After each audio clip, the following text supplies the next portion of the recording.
maglalagari ka pa rin. Magkano po yung mga cottage dito? Grabe. Ito na ako eh.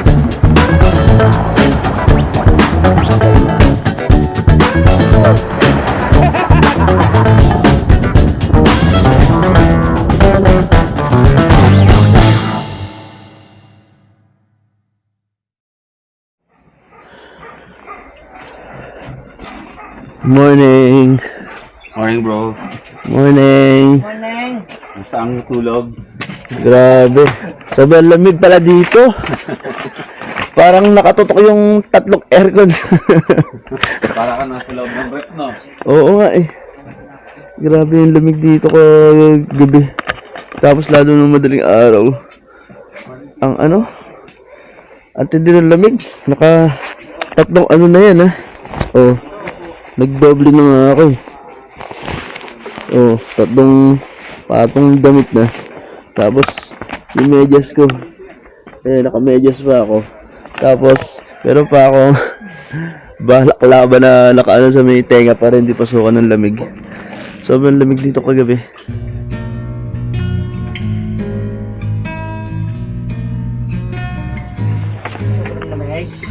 Oo, beshi. Ito, patunay na malamig dito. Oh, matika. Tulog na tulog.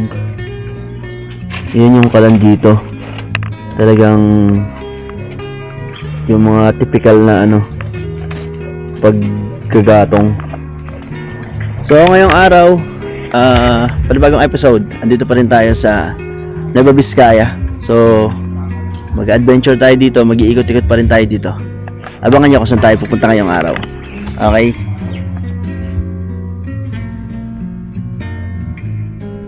Pagka-graduate mo, sabi ko sa'yo, maglalagari ka pa rin.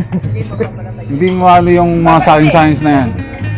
Hindi mo ma-apply pag di ka ng scientist. Mag-YouTube ka na lang. Ang tinatawag na YouTube University. Maglalagay na ako. Lahat ng katanungan, nasa YouTube ang kasagutan. YouTube lang malakas. Diskarte o diploma? Ang tanong, may YouTube pa kaya nun pag lumangan siya? Malamang mayroon pa. Ang tanong, saan tayo pupulutin pag wala ng YouTube? Alam ko na kung saan. Sa diskarte? Hindi. Saan? Balik tayo sa Friendster. Alam na yung edad, no? Friendster. Eto na, nangunguha na sila dito ng ano, ng kalamansi. Grabe pala manguha ng kalamansi dito, pinuputol na yung sanga, no? Lumulundo kasi.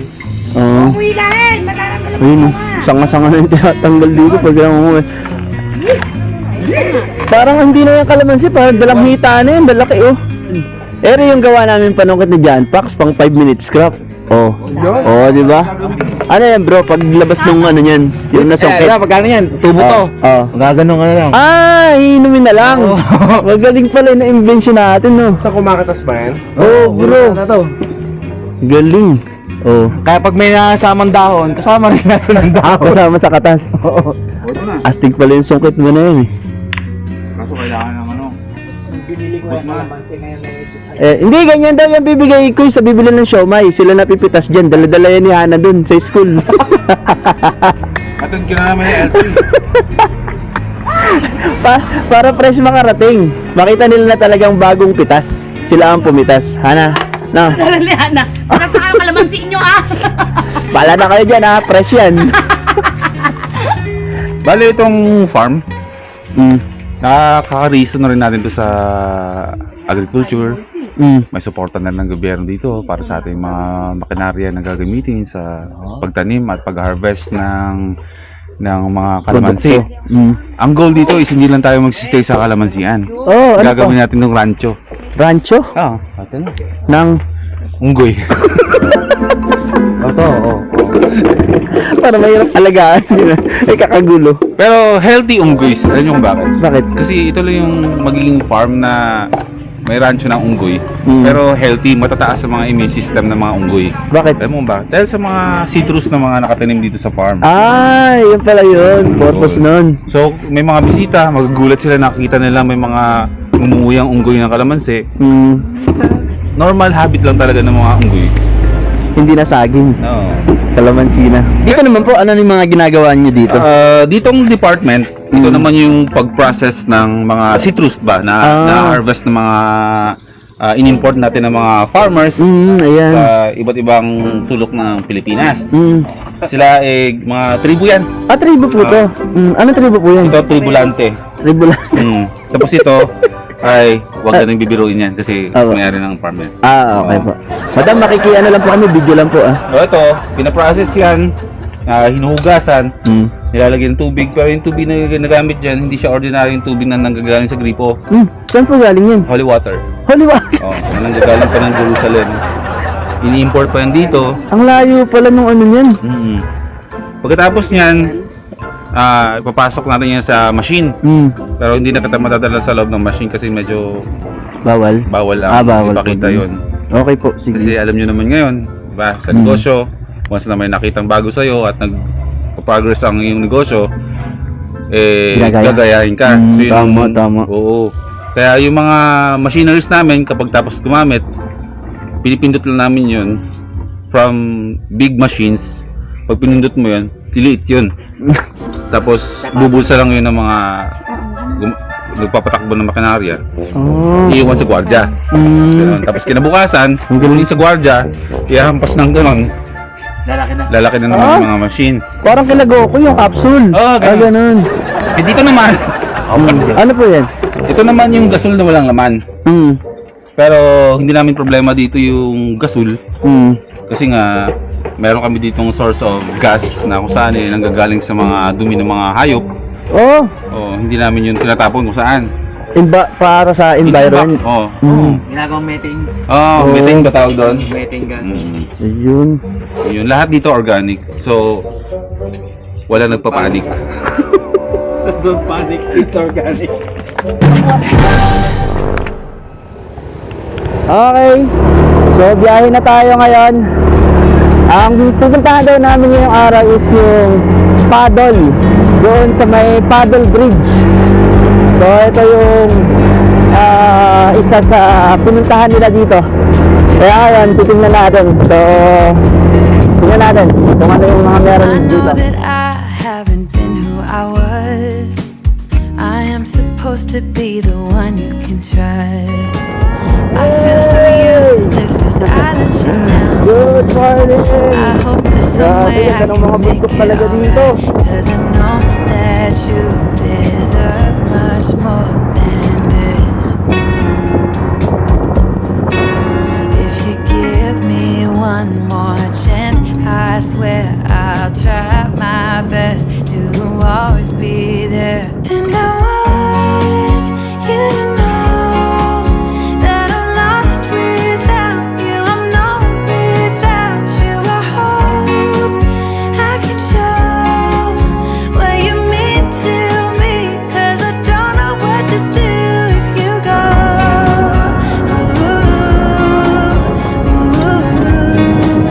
I just don't know what to do if you go.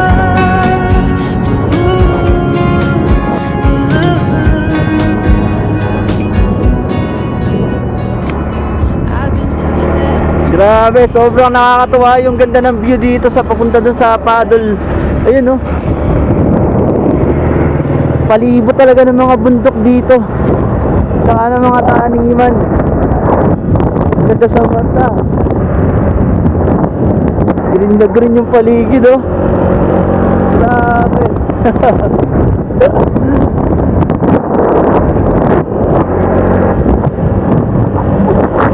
Sarap. Ano kaya yung mga nakapalibot ng mga bulubundukin dito sa parte ng ano na to, no? Ano kaya to, Cagayan Valley pa rin kaya to? Sobrang ganda ng mga ano dito, mga bulubundukin.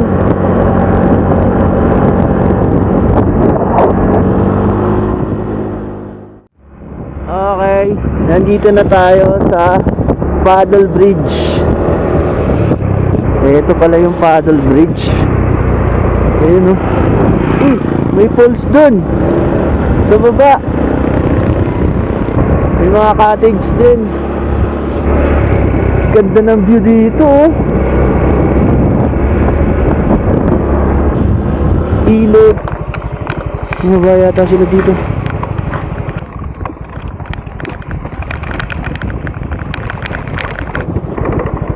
Bumaba ba? Hindi ko nakikita yung dalawa, hindi ko nasundan ng tingin eh. Bumaba ba o dumiretso? Ito yung ibaba ng tulay. Ayun, bumaba nga yung dalawa. Ang ganda dito oh. Ang daming cottage na pwede rentahan.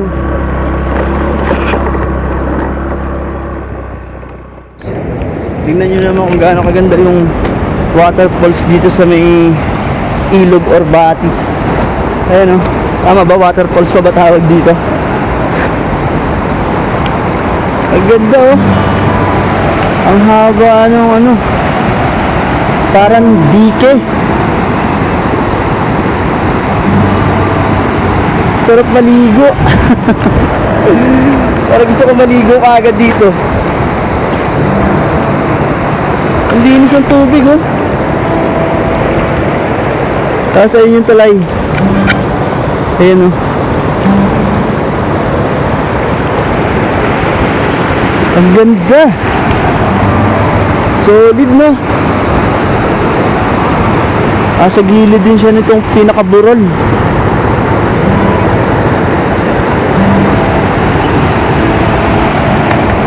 Sarap maligo. Ganda dito oh.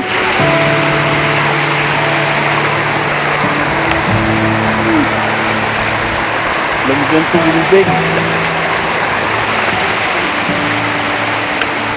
Mababaw lang pala siya. Hindi naman siya ano, pero sapat na paglubluban. Ayun pa oh, pati dito, mababaw lang din. Tapos malawak. Kaya maraming pwedeng maligo. Yung mga nagbabantay ng mga ano dito, mga cottage. So yun naman yung kagandahan. Pag may nagbabantay, kahit may bayad, malinis. So may nangangalaga. Hindi na sisira o nadudumihan ng gusto ng mga pumupunta. Diba? Lawak. Kuya, pwede ba magtanong? Nag-ano po kayo ng cottage dito? Oo. Magkano po yung mga cottage dito? 250 per day. Per day? Oo. Pang ano na po yun, isang buong cottage na kahit ilan yung ano no? Oo. Oo. Paano po yung ano, may entrance din po ba dito pagka... Oh, pag yung mga single motor 20 ata, tapos yung mga 4 wheels 50.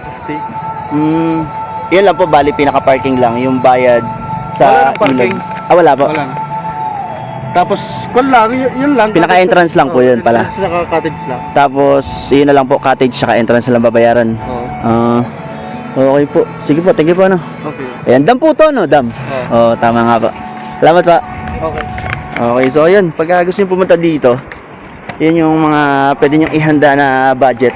So, entrance lang naman pala, tsaka cottage kung magka-cottage kayo. Pero di ko alam kung pwede dito na kahit hindi kayo mag-cottage.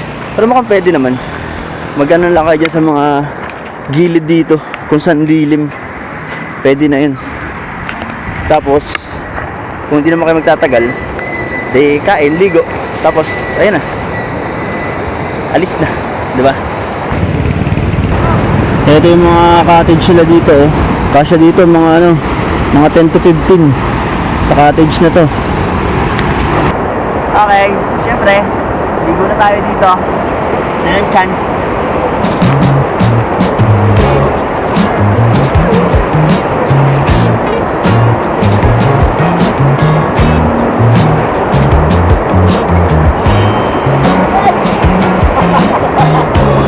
Oh, baby, don't cry.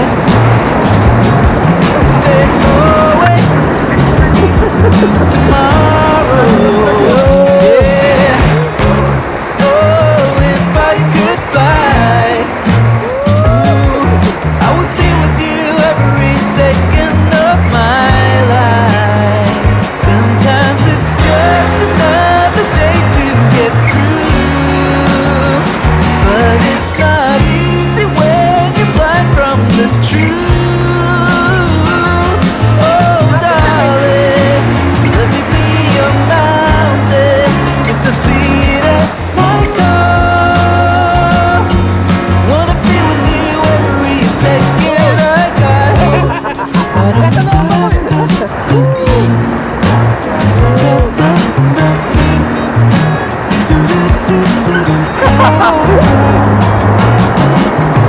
malalim yan? Parang malalim. Tingnan natin. Eto mukhang malalim nga tong part na to, no? Eto, dito to sa may ano, baba nitong mismong ano, ng dam.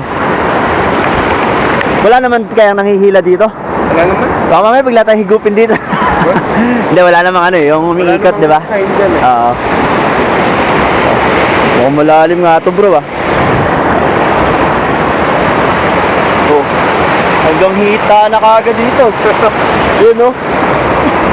Oh. Malalim, malalim, bro. Malalim. Lalo dito sa part na to. Kasi doon yung bagsakan ng tubig eh. Oh. Hanggang ano ko na. Hanggang dibdib na. Malalim. Ito nga. Part na malalim. Mukhang okay naman dito. Wala naman nakalagay na sign na ano, na bawal. Ayan. Sa mga gustong malalim, ito yung part na malalim pala. Ah, ang lamig talaga ng tubig. Sarap sa katawan. Nalalabanan yung ano ng araw. Yung init. Uy.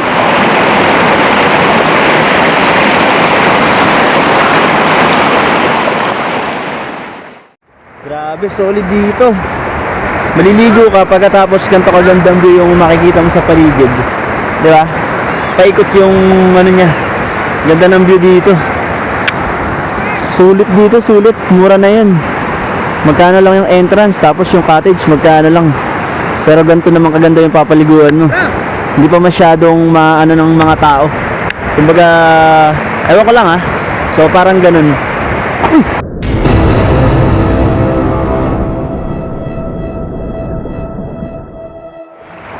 Naku, nadali yung ano ni Kuis. Boy, first time. Yung drone. Sumabit sa ano. Sa puno. Sa sanga.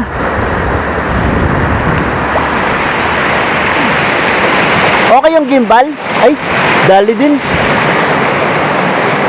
Nadali yung gimbal. Sa pool. God will always provide that. Grabe, putol yung wire. Buti hindi nga ituloy na putol pa. Hindi, magagawa pa yan, kuya. Magagawa pa yan? Oo, baka magawa pa yan. Pero kung magagawa man siya in time, backup na lang. Oo. Lang lagi ang gagamitin ko. Pang baraga. Oo, tama. Lalo yung mga delikadong ano na, no? Ayos ba yan? Nagbibigay ng bago si Lord. Ayos yan. Wire. Ay, sa gimbal pala yung nakakapitan ako yan.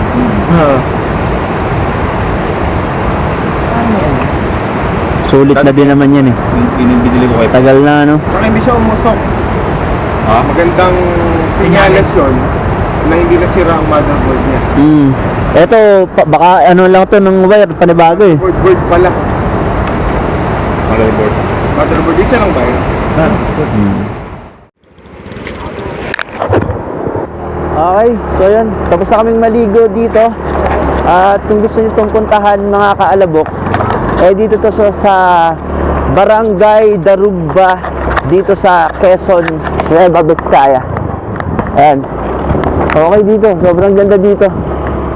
Pwede nyo itong pasyalan pag nagawi kayo dito sa may parte ng Nueva Vizcaya na to.